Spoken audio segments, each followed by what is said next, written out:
Sean ustedes bienvenidos, una vez más, a Los Límites de Gaia. En esta ocasión, nos sumergiremos en la cuarta y última parte de los relatos de terror de la colección denominada Skeleton Crew, de Stephen King, y en la edición de Eli Leonetti de Las Metamorfosis de Ovidio. Sin más que decir, comenzamos con el 15º wrap-up del canal.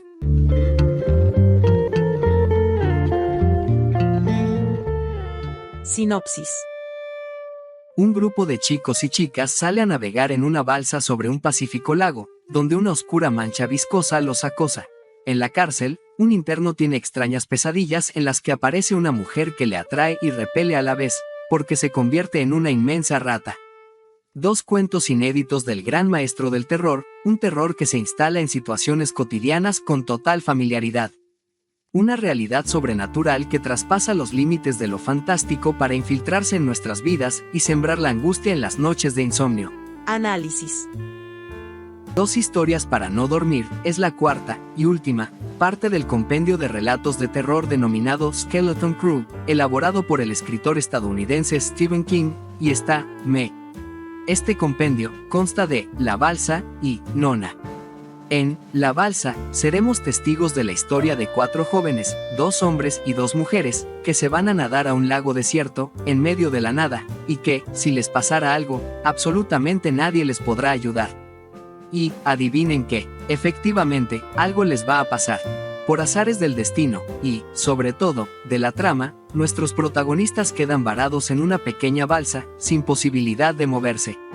Resulta que, en el lago, de buenas a primeras, aparece algo parecido a una gran mancha de aceite oscura. O, al menos, los chicos asumen que eso es. Empero, esta mancha es, y se comporta, de una manera extraña. Por un lado, la mancha es perfectamente circular. ¿Ustedes cuándo han visto una mancha perfectamente circular en el agua? Por el otro, si te le quedas viendo, la mancha cambia a unos colores llamativos, esperando atraer tu atención. Y, cuando eso pase, serás comido por ella, haciéndola crecer. ¿Podrán nuestros protagonistas salir vivos de esta situación? Tendrán que leer el relato para averiguarlo. A mi juicio, este relato tiene una premisa interesante, pero, creo, pudo haber sido mucho más corto de lo que es, aunque el final, considero, es bueno. En Nona, acudiremos a la historia de un sujeto que está encarcelado, y nos contará el por qué lo está. Resulta que, en un bar, este individuo conoce a una mujer, que se hace llamar Nona, de la cual queda inmediatamente prendado. Pero, no solo él está interesado en ella, sino también un trailero fornido, mismo que lo reta a golpes. Sorprendido por su respuesta, nuestro protagonista decide enfrentarse al trailero. Empero, no sabe de dónde le han salido las agallas para tomar tal decisión. Es más, nunca ha sido bueno para los golpes. Todo parece indicar que será apaleado severamente por el trailero. Sin embargo, en contra de todo pronóstico, nuestro protagonista no solo es un buen contrincante, sino que ha estado a punto de matar al trailero, si es que no lo separan de él, para asombro de propios y extraños. Por esta razón, el camarero le dice a nuestro protagonista que se largue del lugar, si no, llamará a la policía. La única persona que parece no estar consternada por el acontecimiento es Nona. Es más, celebra el hecho. ¿Será por el acto heroico de nuestro protagonista? ¿O hay algo más? Derivado de lo anterior, y no teniendo otro lugar a donde ir, como nuestro protagonista, Nona decide seguir a su ahora héroe. Así es como comienza el viaje de estos dos, que han decidido, o, mejor dicho, Nona lo ha hecho, ir directamente a Castle Rock. Para los que ya hayan leído otras historias de King, sabrán lo que esto significa. Empero, y reflexionando sobre lo acontecido con el trailero, nuestro protagonista se da cuenta que, quién sabe por qué, de súbito, comienza a sentir una rabia incontenible, al detectar que algo no le gusta, por mínimo que esto sea, y que tiene que desahogar contra alguien. Así vemos cómo comete varios asesinatos, algunos a la mínima provocación. Y, lo que es más intrigante, esto parece enloquecer de emoción a Nona. ¿Por qué? Tendrán que leer el relato para descubrirlo. Este relato, una vez más, tiene una premisa interesante. Sin embargo, otra vez, es muy largo. Empero, el final, aunque un tanto fantaseoso, resulta intrigante por cierta ambigüedad. Sinopsis. Las Metamorfosis, del poeta romano Ovidio, es un poema en 15 libros que narra la historia del mundo desde su creación hasta la deificación de Julio César, combinando con libertad mitología e historia. Fue terminado en el año 8 después de Cristo. Esta obra literaria es considerada como una obra maestra de la Edad de Oro de la literatura latina. Una de las obras clásicas más leídas durante la Edad Media y el Renacimiento, Las Metamorfosis inspiró a múltiples artistas, como Tiziano, Velázquez y Rubens, y continúa ejerciendo una profunda influencia en la cultura occidental. Es una obra de difícil clasificación entre la épica y la didáctica.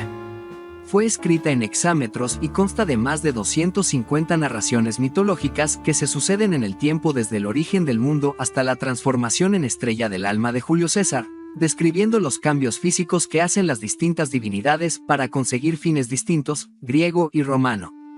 Se considera uno de los trabajos sobre mitología más populares, una joya de la literatura romana, que llegó a ser la obra más conocida por los escritores medievales y por lo tanto tuvo una gran influencia en la poesía medieval. Análisis. De esta versión, no tengo mucho que agregar, salvo que, si tuviera que describirla en una sola frase, diría que es una versión accesible. Por un lado, es una versión íntegra en un solo volumen, a diferencia de la versión de la editorial Gredos, que está dividida en 3 partes. En relación a la traducción, sin poseer ninguna clase de conocimientos necesarios al respecto, y hablando única y exclusivamente desde mi experiencia lectora, me atrevería a decir que, en términos de lenguaje, la considero una versión más accesible, más fluida. Adicionalmente, también es más accesible en relación al aparato crítico.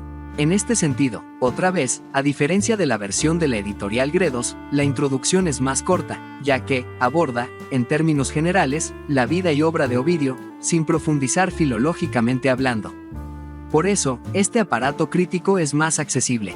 El único fallo que le veo es que, otra vez, a diferencia de la versión de la editorial Gredos, que viene con una especie de subtítulos que indican dónde comienza y dónde termina cada una de las metamorfosis, en esta versión no existe nada semejante. Por último, las múltiples notas al pie, mucho menores que las existentes en la versión de la editorial Gredos, se remiten a la explicación del contexto y la historia de los personajes, eliminando cualquier pretensión filológica. En resumen, como les decía, es una versión más accesible, contenida únicamente hacia lo que es la historia, sin ningún tipo de análisis superior. Creo que, al menos que ustedes piensen lo contrario, la versión de Leonetti de las Metamorfosis de Ovidio es una muy buena primera opción para acercarse a esta obra, con miras a adentrarse en versiones analíticas superiores. Gracias por ver el video. Déjanos tu like y comenta, si la has leído, ¿qué te pareció la lectura? O, por el contrario, si se te antoja leerla. Recuerda suscribirte al canal y activar la campanita de las notificaciones para que no te pierdas ninguno de nuestros videos. Hasta un próximo viaje literario.